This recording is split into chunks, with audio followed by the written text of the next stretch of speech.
अस्सलाम वालेकुम and good morning. मैं आपसे आज उर्दू में बात करूंगा थोड़ा, और कोशिश करूंगा कुछ चीज़ें हैं जो पिछले टाइम में हम डिस्कस करते आ रहे हैं और समझने की कोशिश कर रहे हैं, जानने की कोशिश कर रहे हैं, उनके बारे में कुछ डिस्कशन की जाए। मकसद यही है। जैसे कि आप देख रहे हो कि मैं अक्सर ये वर्ड यूज़ करता हूँ, वेलकम डियर टीम मेंबर्स, और मैं ये बोलता नहीं हूँ, मैं ये सिर्फ लिखता नहीं हूँ, मैं ये चीज़ मानता हूँ कि किसी भी इंस्टीट्यूशन को अगर उसकी बुलंदी तक जाना है, आगे तक लेके जाना है, तो हमें एज टीम मेंबर काम करना होगा। अगर हम एक टीम के तौर पे काम करेंगे तो जो हमारा एक विज़न होगा या जो हमारा विज़न है उसको हम बड़ी आसानी से, बड़ी जल्दी और बहुत अच्छे तरीके से हासिल कर सकते हैं। तो मैं अपने टॉपिक से आपको रूबरू करा रहा हूं कि let's discuss about how can be a brilliant teacher. अब ये वर्ड जो है ना, ब्रिलियंट, तो बड़ा भारी सा वर्ड है।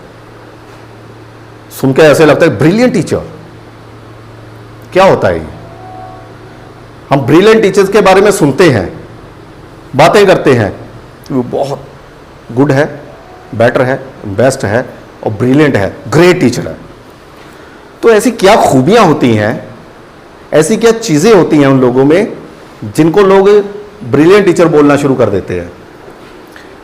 सबसे पहली खूबी जो मैंने देखी है, अगर किसी भी टीचर ने जिसने इस फील्ड में बहुत अच्छा काम किया है तो उनको सुना है, किसी ने कुछ लिखा है तो उसको पढ़ा है, किसी के सेशंस लिए हैं या उनके प्रोसेस को देखा है, तो एक चीज़ हम अक्सर मैंने देखी है कि सबसे पहली बात तो वो अपने आप को ब्रिलियंट कहलाना ही नहीं चाहते। I am not a brilliant, मैं ब्रिलियंट नहीं हूं, वो लोगों की राय बन जाती है। और जिस दिन किसी के इंसान के अंदर ये बात आ जाती है कि भी मैं ब्रिलियंट नहीं हूं, मैं अच्छा नहीं हूं अभी अपने काम में, मुझे बहुत अच्छा करना है, मुझे और अच्छा करना है, मुझे और अच्छा करना है, तो फिर वो आगे बढ़ता चला जाता है। जिस दिन किसी की सोच ये हो जाती है कि भी आई एम ओके नाउ, मैं ब्रिलियंट हूं, मैं अच्छा हूं, मैं अपने जो कर रहा हूं बहुत अच्छा कर रहा हूं, तो उसके बहुत कम चांसेस होते हैं कि वो आगे बढ़ सके। उसकी खुद की ग्रोथ के लिए बड़ी दिक्कत हो जाती है। तो कुछ चीज़ों के बारे में डिस्कस करते हैं। A teacher should be content oriented. जैसे एक दो बातें अभी निकल के सामने आई। ब्रिलियंट टीचर जो होते हैं, जो ग्रेट टीचर होते हैं, जो अच्छे टीचर्स होते हैं, वो जिस सब्जेक्ट के टीचर होंगे वो अपने सब्जेक्ट के बारे में अच्छे से जानते होंगे। इल्म की कोई हद नहीं है, नॉलेज की कोई हद नहीं है, लर्निंग कहीं पे भी एंड नहीं होती है, खत्म नहीं होती है। लेकिन एक अच्छा जो टीचर होता है, जो बाद में ब्रिलियंट भी कहा जा सकता है, वो क्या होता है उसमें कि वो जब किसी क्लास में जाता है, अपने टॉपिक को बच्चों के सामने रखता है, अपने स्टूडेंट्स के सामने रखता है, तो वो उसके बारे में उसके पास वो इल्म होता है, वो इन चीज़ों के लिए प्रिपेयर होके जाता है कि भाई ये चीज़ें मैंने इनको बतानी है। और बहुत हद तक वो अवेयर होता है इस चीज़ के बारे में कि इस तरह के क्वेश्चन जो हैं वो निकल के मेरे सामने आने वाले हैं। क्यों? क्योंकि वो अपने बच्चों को समझ चुका होता है। एक अच्छा उस्ताद जो होता है उसको पता होता है कि भी मुझे कैसे कैसे जो है क्वेश्चंस वो आएंगे सामने, अगर वो अलाउ कर रहा है। पहली बात तो ये है, अगर अलाउ ही नहीं है क्वेश्चन करना तो फिर बात अलग हो जाती है। सबसे पहली बात यही होती है कि भी जो मेरा सब्जेक्ट है तो मुझे अपने सब्जेक्ट के बारे में जितना जानना चाहिए मैं उतना उसके बारे में जान लूं, उतना उसके बारे में इल्म मुझे हो। ये पहली चीज है एक अच्छा, एक बढ़िया, एक ब्रिलियंट या एक ग्रेट टीचर बनने के लिए। सेकंड में तो दूसरा आप देख सकते हैं गुड लिसनर नहीं बन सकता कोई, एक अच्छा इंस्ट्रक्टर नहीं बन सकता, एक अच्छा टीचर नहीं बन सकता, एक अच्छा उस्ताद नहीं बन सकता अगर वो अपने बच्चों को नहीं सुनेगा। जैसे कि अभी बात आई सामने कि हमारे स्टूडेंट्स की सेटिस्फेक्शन जो है वो ज़्यादा ज़रूरी है बनिस्बत इसके कि मैं सेटिस्फाई हूँ, मैंने कर लिया, मैं क्लास में आ गया, मैंने अपना लेसन डिलीवर कर लिया, मैं सेटिस्फाई हो गया, मेरे बच्चे हो रहे हैं, मेरे स्टूडेंट्स कितना अचीव किया उन्होंने, कुछ पता चला कि नहीं पता चला, तो कैसे पता चलेगा? अब लिसनिंग के बहुत से तरीके हो सकते हैं। अभी बताओ क्या पता चला? अब ये जो मेरा पूछने का तरीका होगा तो मुझे नहीं लगता कि हर कोई बता देगा। वो कैसे उनसे वो बातें निकलवानी है कि भाई जहां पे उनको दिक्कत आ रही है, जहां पे उनको प्रॉब्लम आ रही है, तो कैसे उनको सुनना है। हम अक्सर इसके बारे में डिस्कशन करते हैं कि भी कैसे हम अपने स्टूडेंट्स को सुने या दूसरों को सुने, और उसको सुनने के लिए उनको वो हमें एक कंफर्ट जोन देना पड़ेगा हमारे साथ कि वो महसूस करें कि भी मैं जो बोलूँगा ना वो सुना जाएगा, और सुना नहीं जाएगा विद रिस्पेक्ट सुना जाएगा, और विद रिस्पेक्ट सिर्फ सुना ही नहीं जाएगा, समझा भी जाएगा, और सिर्फ समझा नहीं जाएगा, उसमें जो मुझे दिक्कत है ना मुझे हेल्प भी की जाएगी, मेरे साथ भी मेरा उस्ताद मुझे लेके चलेगा।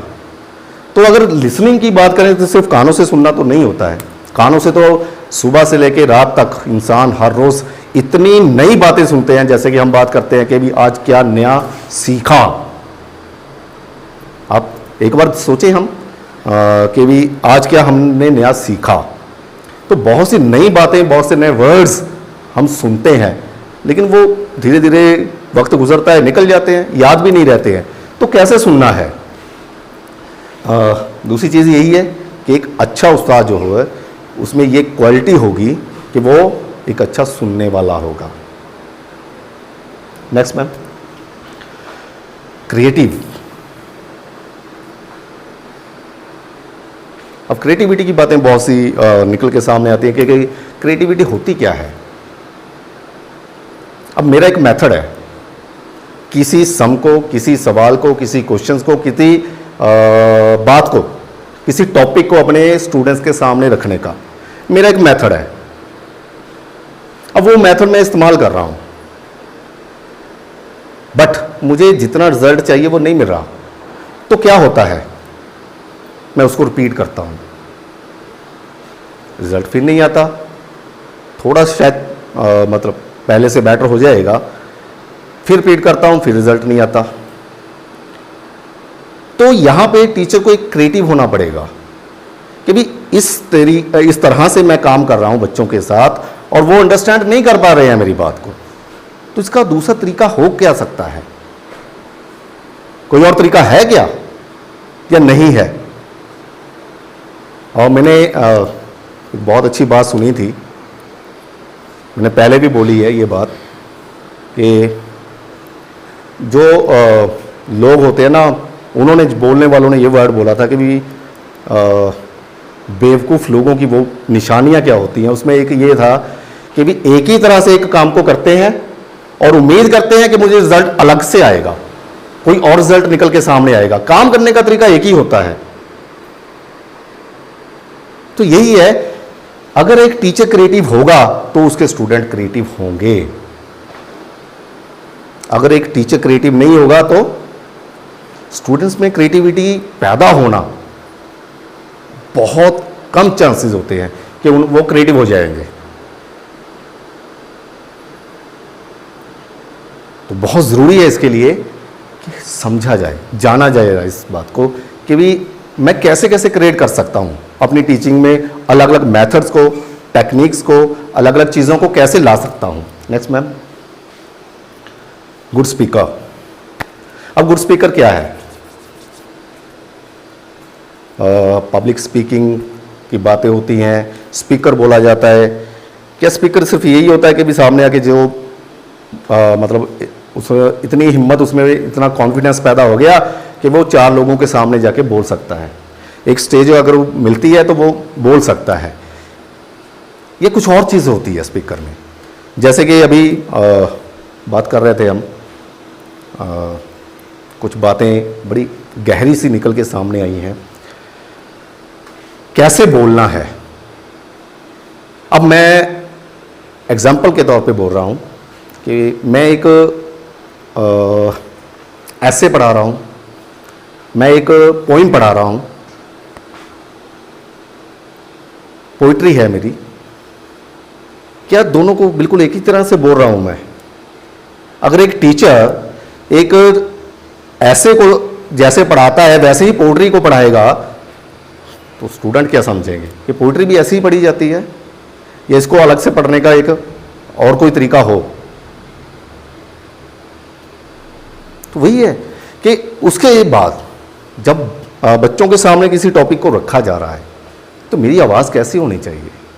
क्या मैं इस अंदाज से बोल रहा हूं कि बच्चों के ऊपर एक खौफ तारी हो रहा है, एक डर पैदा हो रहा है, या इस अंदाज से बोल रहा हूं कि बच्चे जुड़ रहे हैं साथ में? कहां पे मैं थोड़ा तेज हो रहा हूं, कहां पे थोड़ा स्लो हो रहा हूं? तो वो चीज़ एक टीचर के लिए बहुत ज़रूरी है। एक अच्छा स्पीकर होना बहुत ज़रूरी है एक टीचर के लिए। अगर एक टीचर एक अच्छा स्पीकर नहीं होगा तो उसके स्टूडेंट्स जो है वो अच्छी तरह से स्पीकिंग नहीं कर सकेंगे। वो किसी भी लैंग्वेज की बात है। अगर हमें लगता है कि पंजाबी जो है वो जो हमारी लैंग्वेज है उसको बड़े आसानी से हमारे स्टूडेंट्स बोल सकते हैं, तो आप किसी टॉपिक के ऊपर उनको बोल दीजिए बोलने के लिए कि वो देख के पढ़ रहे हैं और बोल रहे हैं, बड़ा अलग सा लगेगा। हालांकि उसको बोलने का तरीका कुछ और होगा कि कहाँ पे स्ट्रेस देनी है, आवाज़ ऊंची करनी है, नीची करनी है, कैसे करना है, तो वही बात इंप्रेसिव हो जाएगी, अलग हो जाएगी अगर उसमें ठहराव होगा। तो एक टीचर के लिए एक अच्छा स्पीकर होना भी बहुत ज़रूरी है। उसके बाद क्या है, understand the children. Child emotion की बात हुई अभी कि हमें बच्चों के इमोशंस को समझना चाहिए, जानना चाहिए, हमें पता हो। एक अच्छे टीचर की ये निशानी होती है कि वो अपने बच्चों को अंडरस्टैंड करता है, समझता है, उनके इमोशंस को समझता है। अब एक बच्चा पहले टूटा हुआ है, मायूस है, उदास है, अगर मैं अंडरस्टैंड करूंगा तो मुझे पता होगा कि इस बच्चे के साथ मुझे अभी कैसे काम करना है, या उसको उसके उस इमोशन में उसको ये समझ नहीं होगी टीचर को, तो वो क्या करेगा? उसका तो नॉर्मल बिहेवियर होगा। जो नॉर्मल बिहेवियर होगा वो उसके इमोशन के लिए कितना हार्मफुल होगा, कितना खतरनाक होगा, हम अंदाज़ा नहीं लगा सकते। क्योंकि अक्सर एक बात आती है कि हमें नहीं समझा जाता। अगर हम चाहते हैं कि हमारे इमोशन समझे जाएं तो हमें भी दूसरों के इमोशंस को समझना होगा। और बतौर टीचर बहुत बड़ी जिम्मेदारी होती है कि बच्चों को समझना, और अगर हम समझेंगे, उनसे बात करेंगे तो वो समझेंगे कि भाई ये इमोशन एक्चुअल होता क्या है, इसे ओवरकम कैसे करना है, इसे बाहर निकल के कैसे आना है, मायूसी को ख़त्म कैसे किया जा सकता है, खौफ को कैसे ख़त्म किया जा सकता है। मैं एक बड़ा मज़ेदार, मैंने एक दो टीचर्स के साथ शेयर भी किया था, मतलब काफ़ी मुझे अलग सा एक्सपीरियंस था वो। 2-3 दिन पहले नमाज़ पढ़ रहा था असर की, साथ में एक बच्चा बैठा था। तो नमाज के बाद जब दुआ होती है, सभी दुआ कर रहे थे, वो बच्चा मेरे ख्याल से 2nd या 3rd स्टैंडर्ड से ज़्यादा का बच्चा नहीं था। वो ज़ोर ज़ोर से एक ही दुआ मांग रहा है, अल्लाह मुझे पास कर दे, अल्लाह मुझे पास कर दे, अल्लाह मुझे पास कर दे। और इतना जज्बे के साथ लगा हुआ है, उसको कुछ और नहीं दिखाई दे रहा। उसको ये नहीं पता कि साथ वाला सुन रहा है नहीं सुन रहा है। अब उसके अंदर ये कितना मतलब होगा कि भी अगर मैं पास होऊंगा तो मुझे ये मिलेगा, अगर पास नहीं होगा तो ये नहीं मिलेगा, जो कंडीशनिंग उसकी घर में या स्कूल में हुई है। तो अगर किसी बच्चे के ऊपर रिजल्ट का हमने बात रखनी है तो वो किस तरीके से रखनी है? कहीं वो टेंशन में तो नहीं आ रहा, परेशान तो नहीं रहा है इस वजह से। अगर वो टेंशन में आ रहा है, अगर उसके ऊपर खौफ तारी हो रहा है, तो उसकी जो साइकोलॉजिकल लाइफ है ना, साइकोलॉजिकल हेल्थ है, मेंटल हेल्थ जिसे बोलते हैं, उसके लिए बहुत ही खतरनाक चीज़ है। तो ये चीज़ें हमें जाननी होंगी। एक अच्छे टीचर की ये निशानी होती है, वो अपने बच्चों को समझता है, और जो दूसरों को समझेगा तो दूसरा उसको भी समझेगा, सीधी सी बात है। और सबसे इंपॉर्टेंट, ऑनेस्ट, अपने काम के प्रति, अपने रुतबे के प्रति, अपनी रिस्पॉन्सिबिलिटी के प्रति, सबसे अहम अपने आप के प्रति ईमानदार होना चाहिए। देखिए, बड़े खुले रूप से मैं एक दो बातें कहता हूं जो अक्सर हम देखते हैं, ऑब्जर्व करते हैं आपस में, कि एक ना ऐसी चीज़ चलती है अक्सर हमारे अंदर कि हमें किसी चीज़ में सक्सेस नहीं मिल रही तो हम खुद को ही झूठे मतलब बातें कहते हैं, खुद को, सिर्फ उस चीज़ से बाहर निकलने के लिए, ताकि मुझे उसके बारे में सोचना ना पड़े। वो उस चीज़ को मैं एक्सेप्ट नहीं करना चाहता, तो वो मैं अपने आप को बड़े झूठे दिलासे देता हूँ, तो मैंने तो ऐसे भी कर दिया था, मैंने तो वैसे भी कर दिया था, मैंने तो ये भी कर दिया था, मैंने तो वो भी कर दिया था, मेरी क्या गलती है इसमें? तो उससे पहले जानना होगा कि मैं इन वर्ड्स के प्रति, इन अल्फाज के प्रति खुद के साथ कितना ईमानदार हूं। उसके बाद अपने काम के प्रति, अपनी रिस्पॉन्सिबिलिटी के प्रति, अपने रुतबे के प्रति मैं कितना ईमानदार हूं, कितनी ईमानदारी से काम कर रहा हूं। बहुत ज़रूरी है, बहुत ही ज़रूरी है। तो ये कुछ चीज़ें थी जो कुछ पिछले कुछ दिनों से मैं जानने की कोशिश कर रहा था, समझने की कोशिश कर रहा था। और भी बहुत सी चीज़ें हो सकती हैं इसमें जिनको हम डिस्कस करते भी रहते हैं, हम खुद भी इसको एक्सप्लोर कर सकते हैं। लेकिन ये कुछ पॉइंट्स थे जो मुझे लगा कि बहुत अहम है एक अच्छे टीचर के लिए, को अच्छा टीचर बनाने के लिए, और अच्छे के बाद बहुत अच्छा बनाने के लिए, बहुत अच्छे के बाद ग्रेट बनाने के लिए, ब्रिलियंट बनाने के लिए।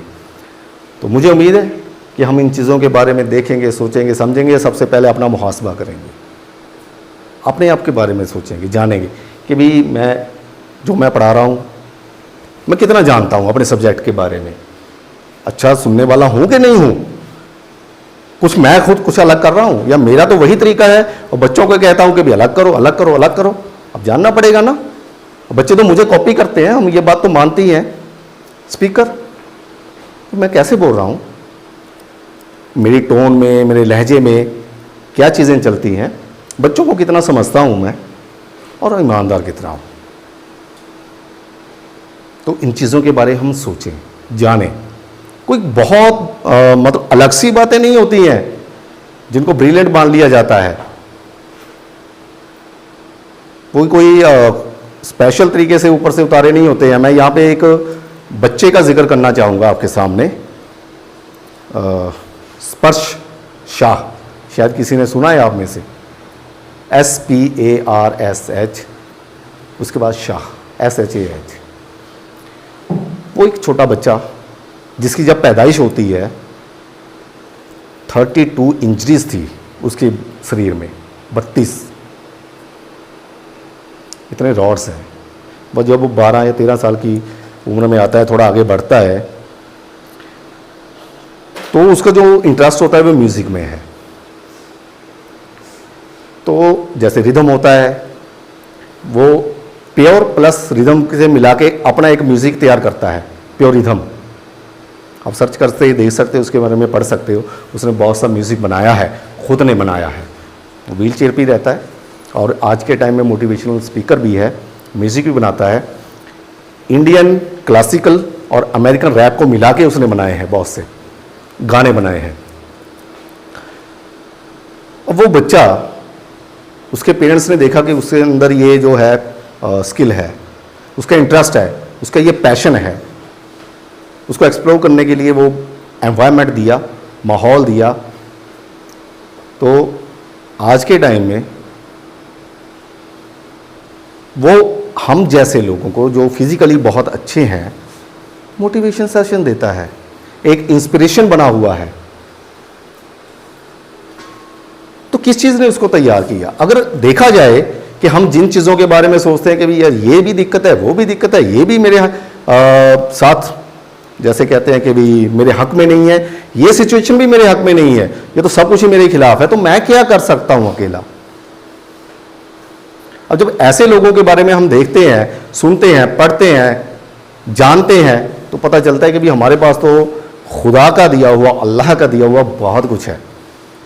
अब हमारी जिम्मेदारी क्या है कि हम उनको कितना एक्सप्लोर करते हैं, उनसे दूसरों को कितना फ़ायदा देते हैं। जो हमारी जिम्मेदारी बना के भेजा गया है ना कि आप बेहतरीन मखलूक हो, लोगों के लिए नफ़ा के लिए भेजा गया है, तो हम उसमें कितना खड़े उतरते हैं, तो जानना होगा। मुझे उम्मीद है कि हम इन चीज़ों के बारे में देखेंगे, समझेंगे और जानेंगे और अपना मुहासबा ज़रूर करेंगे। Next ma'am. तो अभी points where we have to work on, कुछ ऐसे पॉइंट्स हैं जो मुझे लगता है कि हमें बच्चों के साथ उन पॉइंट्स के ऊपर काम करना चाहिए। अगर हम इन पॉइंट्स के ऊपर काम करेंगे तो डेफिनेटली बहुत, मुझे लगता है कि हम बहुत कुछ अचीव कर सकते हैं। First, helping the students to find their passion. सबसे पहले हमें ये देखना होगा कि हमारे किस स्टूडेंट में, किस बच्चे में क्या पैशन है, उसका वो किस चीज़ के बारे में पैशनेट है। अगर हम उसको उनकी इसमें हेल्प करेंगे और उनको वो एक्सप्लोर करने के लिए मौका दे देंगे, तो जैसे मैंने अभी एक बच्चे की बात की आपको, आपके सामने,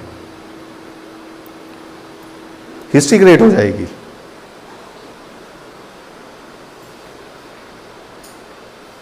अब आइंस्टाइन के बारे में हम पढ़ते हैं, सुनते हैं, अगर देखें कि उसकी मदर ने उनको जो माहौल दिया, साइकोलॉजिकली तैयार किया, उसकी हिम्मत को टूटने नहीं दिया, तो आज हम नाम लेते हैं ना उनका। तो वही हमारी जिम्मेदारी है, और हमारा जो प्रोफेशन है बहुत ही अहम प्रोफेशन है। तो सबसे पहले तो यही है कि हम बच्चों के, हमारे स्टूडेंट्स का जो पैशन है, क्योंकि बच्चे जो हैं वो नहीं समझ पाते, करते हैं वो, लेकिन उनको नहीं पता है कि पैशन होता क्या है। जैसे अभी हमें पता चला कि इमोशंस भी नहीं पता होते। जब हमें पता ही नहीं है कि मैं ये जो इस वक्त मैं हूँ, मैं किस इमोशन में हूँ, तो उससे ओवरकम करने का तरीका मुझे कहाँ से आएगा। तो यही चीज़ होती है सेम बच्चों के साथ कि उनको ये चीज़ ऑब्जर्वेशन के साथ, जब हम उनके साथ काम करते हैं तो उनके साथ मिलके इस चीज़ को बाहर निकालें, फाइंड करेंगे उनके साथ कि उनका पैशन है क्या, और उनको उस पैशन की तरफ जाने के लिए मोटिवेट करेंगे। Next ma'am. Never hold the students back. अभी बहुत से लोगों ने अगर दुनिया में कुछ किया है और आज हम उनके नाम भी लेते हैं, अगर ऐसे ही हम एग्जांपल्स उठाएंगे तो बहुत लंबी लिस्ट बन सकती है। तो उनमें से अक्सर वो लोग हैं जिनसे या जिन्होंने पहली बार में अपनी कामयाबी हासिल नहीं की थी। अक्सर ने बहुत लंबा स्ट्रगल किया, बहुत मेहनत की, और जिसे फेलियर बोलते हैं ना, नाकामयाबी, बहुत बार नाकामयाबी का भी सामना करना पड़ा।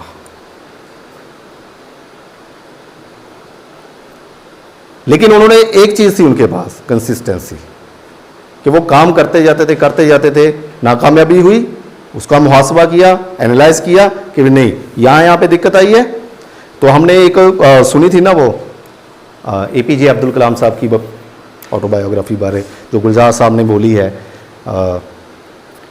तो अगर वो पहली बार में बैठ जाते कि भी मिसाइल तो जो फेलियर होगी, लोगों ने इतना मजाक उड़ा दिया, तो आज मिसाइल महल कहलाते क्या। और दूसरी बात, कितना प्रेशर था पूरा वर्ल्ड वाइड। तो यही है कि बच्चे जब उनका पैशन फाइंड हो गया, हम उनके साथ उसके ऊपर काम करेंगे तो उनको गिरने नहीं देंगे, पीछे नहीं खींचेंगे, उनकी हिम्मत बढ़ाते रहेंगे। कोई बात नहीं होगा, कोई बात नहीं होगा।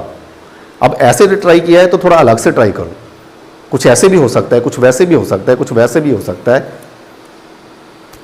तो यही है कि हमें इस जगह के ऊपर भी बच्चों के साथ काम करना पड़ेगा। और काम करना चाहिए। Next ma'am, third, help others. अब इसके बारे में तो यही है कि जैसे हम सब जानते हैं, बहुत अच्छे से जानते हैं, बच्चों से बड़े ऑब्जर्वेशन कोई नहीं है। ऑब्जर्वेशन जो बच्चे करते हैं शायद हम भी नहीं कर पाते हैं। तो सबसे पहले मुझे अपने आप को ऐसा बनाना होगा कि मैं दूसरों के काम आऊं, दूसरों के साथ मिलके चलूं, और जो मिलके चलूं वो हकीकत में मिलके चलूं, दिखावे के तौर पे नहीं। क्योंकि हम कहते हैं ना कि जैसे अल्लाह के नबी ने भी बात फरमाई है कि भी अगर कोई आपके साथ कुछ गलत करता है, ठीक है, तो अब दोबारा उसके ऊपर कितना ट्रस्ट करना है वो आपको देखना होगा, या तीसरी बार कितना ट्रस्ट करना है तो देखना होगा। तो सब एक दूसरे को ऑब्जर्व करते हैं। तो यही है सबसे पहले कि मुझे खुद को ऐसा बनाना होगा कि हेल्प अदर्स, कि मैं दूसरों की मदद करूं। फिर अपने बच्चों के अंदर, अपने स्टूडेंट्स के अंदर भी ये चीज़ को लाना होगा कि आप जो सीख रहे हो, कोई बच्चा होता है बहुत ज़्यादा जल्दी किसी चीज़ को ले लेता है, कुछ बच्चे थोड़ा उसके कम होते हैं, थोड़े उससे कम होते हैं, कुछ बच्चे बहुत पीछे रह जाते हैं। तो वो उन बच्चों में ये चीज़ पैदा करना कि भी आप जैसे अंडरस्टैंड कर गए, जैसे आप एक टीम के तौर पे क्रिकेट का मैच खेल रहे हो या फुटबॉल का मैच खेल रहे हो तो उसमें उनको टेक्निक बताते हो, जीतना है भाई, मैं तो बाहर बैठा हूँ, तुम पिच पे हो तो ऐसे करो, इस बॉलर के साथ ऐसे शॉट लगाना है, उसको ऐसे पास देना है। अगर फुटबॉल की बात करें तो ऐसे हैं, एक दूसरे का साथ देते हैं। तो वही बच्चे क्या क्लासरूम में एक दूसरे का साथ नहीं दे सकते? क्या हम उनको नहीं तैयार कर सकते कि जो बच्चे बड़े जल्दी अगर उनके अंदर ये चीज पैदा कर दी कि भी हमें दूसरों की मदद करनी चाहिए। हमारा बेसिकली मकसद ही यही है ना, जो खुदा ने लगा के भेजा है। तो बहुत सी चीजें जो हैं, मुझे ऐसे लगता है कि अगर उनके अंदर ये होगी, बहुत से टॉपिक्स भी वो एक दूसरे के साथ क्लियर करेंगे, इन चीजों के ऊपर काम करेंगे। लेकिन होता क्या है, बच्चे ऑब्जर्वर हैं, वो देखते हैं कि भाई जो बातें हमें ये लोग कह रहे हैं वो दूसरों की कितनी मदद करते हैं। बड़ी खुली बात है।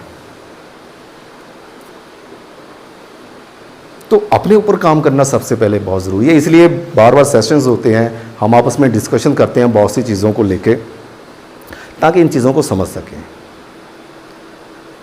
जान सके जो हमारी जिम्मेदारी अल्लाह ताला ने लगाई है और जिस जगह पे हम काम कर रहे हैं उसको निभा सकें, ईमानदारी से निभा सके, अच्छे से निभा सके। तो ये बहुत अहम पॉइंट है, help others. Next ma'am, inspiring the students to dream big. Inspiring the students to dream big, बच्चों को इंस्पायर करना कि वो बड़ा सोचें। अभी यही दिक्कत होती है जो हम अक्सर बात करते हैं कि भी बड़ा सोचने के ऊपर भी पाबंदी लगा दी जाती है। कोई लेके आता है ना कोई बड़ी चीज़, यार वो नहीं होता, वो नहीं होगा। और अक्सर ये वर्ड्स जो हैं, ये अल्फाज जो हैं वो बोले जाते हैं, ये किताबी बातें हैं, कहने सुनने के वाले बातें हैं, असल में ये चीज़ नहीं होती है। मेरा ये मानना है कि जो किताब में बातें आई हैं किसी से तो आई हैं, किसी का तो उसमें तजर्बा था, और जो दुनिया में जिन्होंने एग्जाम्पल सेट की हैं उन्होंने अगर बड़ा सोचा था। अभी मैंने बात की स्पर्श शाह की, उस बच्चे की बात की, उसने अपनी जिस कंडीशन में कुदरत ने उसे रखा था उसने खुद को कोसा नहीं, मेरे पास तो ये भी नहीं है, ये भी नहीं है। 32 इंजरी पैदा होती, पता नहीं कितने रॉड्स हैं उसके बदन में, और वो इतना बड़ा म्यूजिक बना रहा है। वो बड़ी बड़ी स्टेजेस के ऊपर वो मोटिवेशन सेशंस कर रहा है वो। तो यही है, हमें भी अपने बच्चों को कि ये इसके लिए इंस्पायर करना है कि बड़ा सपने हों उनके, बड़े बड़े सोचें, बड़ा सोचें, बड़ा जाने। उनको इस चीज़ के लिए तैयार करना कि भाई सपना ज़रूर देखना है, ख्वाहिशें कभी ख़त्म नहीं करनी है। हाँ, उनको अचीव कैसे करना है, उन तरीकों को हमने ढूंढना है। अभी शायद आपने सुना होगा, सुरभि जो मध्य प्रदेश से एक लड़की थी, आईएएस है वो आज के टाइम में। तो वो जिस गांव में रहती थी, उस गांव में बिजली भी नहीं होती थी प्रॉपर। और उसका एक बात कहनी थी कि जिस दिन मैं दुनिया में आई, सिर्फ 2 लोग खुश थे, मेरे पेरेंट्स, मेरे माँ और मेरे वालिद, बाप, फादर। बाकी सब गांव वाले कुछ खास खुश नहीं थे। तो उसके बाद वो पढ़ती थी, मेहनत करती थी, उसको एक बीमारी भी हुई, क्योर हुआ, चलो जैसे भी हुआ, वो भी बहुत उसका स्ट्रगल है लाइफ का। तो उसने 5th में टॉप किया, मैट्रिक में टॉप किया। वो हिंदी मीडियम स्कूल में पढ़ती थी, सरकारी स्कूल में। तो उसने एक बात बोली जो मुझे काफ़ी इंस्पायर किया, जिस बात ने, कि वो जो जर्नलिस्ट था, जो वो पत्रकार था, वो आगे मुझसे ये पूछ रहा है, क्या क्या करना चाहते हो आगे, क्या बनना चाहते हो? अब इसके बारे में तो मैंने सोचा ही नहीं। कैरियर, उन्होंने इंग्लिश का वर्ड इस्तेमाल किया कि कैरियर गोल क्या है। अब उसने बोला कि भाई डॉक्टर है, इंजीनियर है, ये तो मुझे पता था, इंग्लिश जिस स्कूल में मैं पढ़ी थी उसमें ये कैरियर तो मुझे समझ में नहीं आया। फिर जब उसने थोड़ा एक्सप्लेन किया तो मेरे माइंड में एक ही बात है, मुझे कलेक्टर बनना है। तो अगले दिन वो न्यूज़ में आ गई बात को, उस न्यूज़पेपर में ऐसे लिखा, कलेक्टर बनना चाहती है सुरभि। तो एक बात है उसमें, उसने चलो, उसके बाद वो पहली लड़की थी जो अपने गांव से बाहर भेजी गई पढ़ने के लिए। अब वहां पे जाते हैं, वो जो कॉलेज था, इंजीनियरिंग कॉलेज था, तो वो इंग्लिश मीडियम था, और वो इंट्रो हो रही है, इंग्लिश मीडियम के तौर पे हो रही है। अभी इससे कुछ बोला नहीं जा रहा, इसको तो समझ नहीं आ रहा कि मैं अपने आप को बोलूं कैसे। मायूस होती है, तो मैं यहाँ पे कैसे सर्वाइव कर सकूंगी, यहाँ पे तो मैंने तो इंग्लिश सीखी नहीं है। तो वो फिर वही बात उसके अंदर आती है कि भाई अगर मैं ऐसे वापस जाऊंगी छोड़ के, तो जो दरवाजे खुले हैं ना मेरे गांव में दूसरी लड़कियों के लिए, वो बंद हो जाएंगे। तो उसके बाद उसने वहाँ पे मेहनत की, टॉपर रही अपनी यूनिवर्सिटी की, स्कॉलरशिप्स मिली उसको, और वो आईएएस बन गई। एक छोटे से गांव में जहाँ पे फैसिलिटीज़ नहीं थी, जहाँ पे उसको एक्सप्लोर करने का माहौल नहीं था, लेकिन उसको मोटिवेट किया उसके पेरेंट्स ने, तो वो आगे बढ़ती गई। उसके अंदर वो जज्बा पैदा हो गया कि मुझे कुछ करना है, करके दिखाना है। तो वही है कि हमें अपने बच्चों को इंस्पायर करना है, ऐसी बातें उनको बतानी है, ऐसी बातें उनको सुनानी है, और ऐसे चीज़ें उनके साथ शेयर करनी है कि भाई आप तो बहुत कुछ कर सकते हो। वो लोगों ने भी बहुत कुछ किया जिनके बारे में सोचा भी नहीं जा सकता था, जो फिजिकली फिट नहीं थे, मेंटली फिट नहीं थे, जिनको लोग एबनॉर्मल भी बोल रहे थे, उन लोगों ने भी बहुत कुछ किया है। अब इसके लिए क्या होगा, मैं खुद को पहले इंस्पायर करूंगा, उसके बाद मैं दूसरों को इंस्पायर कर सकता हूँ। बेसिकली ये जो सभी बातें होती हैं ना, सबसे पहले मेरे अंदर आती हैं, फिर उसके बाद बाकी के दूसरी जगह पे जाती हैं। Motivate them to ask questions, क्या हम कर सकते हैं ये चीज़, क्या हम कर रहे हैं? अगर कर रहे हैं तो कितने अच्छे तरीके से कर रहे हैं। मेरा स्टूडेंट जो है मेरे पास आके, मतलब उसको कोई दिक्कत है, कोई प्रॉब्लम है, तो मैं उसके लिए अवेलेबल हूँ कि नहीं हूँ? स्कूल में हूँ, लेकिन बच्चे के लिए अवेलेबल हूँ कि नहीं हूँ? वो दिक्कत आगे मेरे साथ शेयर कर सकता है, कोई क्वेश्चन राइज कर सकता है, क्या मैंने ऐसा उसको माहौल दिया है?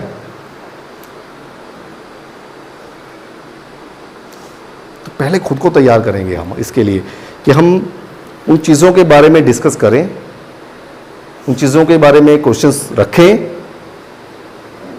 जो चीज़ें जो हैं मैं खुद जानना चाहता हूँ, समझना चाहता हूँ, और बच्चों को इसके लिए मोटिवेट करना है ताकि वो क्वेश्चंस पूछें। तो हम कर सकते हैं? क्या लगता है? हम बच्चों को वो माहौल दे सकते हैं कि जिसमें वो बच्चे हमें बेझिझक अपनी प्रॉब्लम शेयर कर सके, अपने क्वेश्चन जो है हमारे सामने रख सके। कर सकते हैं कि नहीं कर सकते? कर सकते हैं। तो जिस दिन आप इतना ग्रांटेड कि जिस दिन ये माहौल बच्चों को मिल गया ना, उस दिन जब उनके क्वेश्चंस आएंगे आपके सामने, उनकी क्वेरीज आएंगी आपके सामने, वो कैसे सोचते हैं चीज़ों को, वो चीज़ें आपके साथ शेयर करना शुरू करेंगे, तो आंखें खुली की खुली रह जाएंगी कि मैं तो कुछ और ही सोच रहा था, इनके अंदर तो कुछ और है।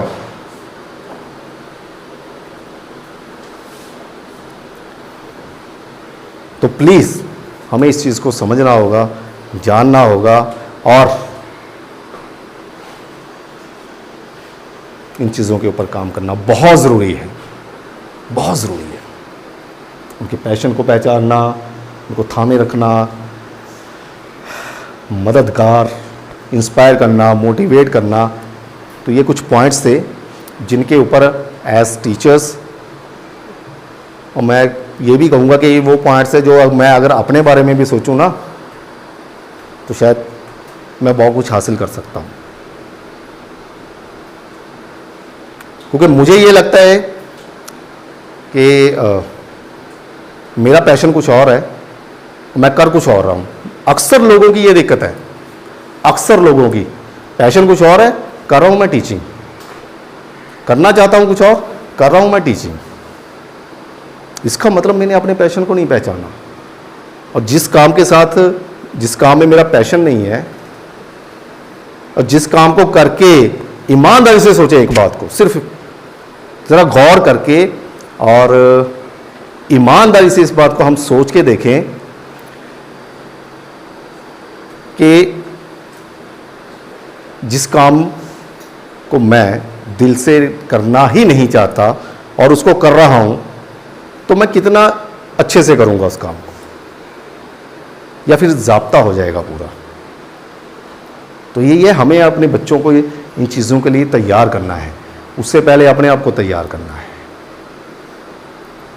तो मुझे उम्मीद है कि ये कुछ चीज़ें हैं जिनको लेके हम चलेंगे, और बस दुआ यही है, अल्लाह ताला से दुआ है,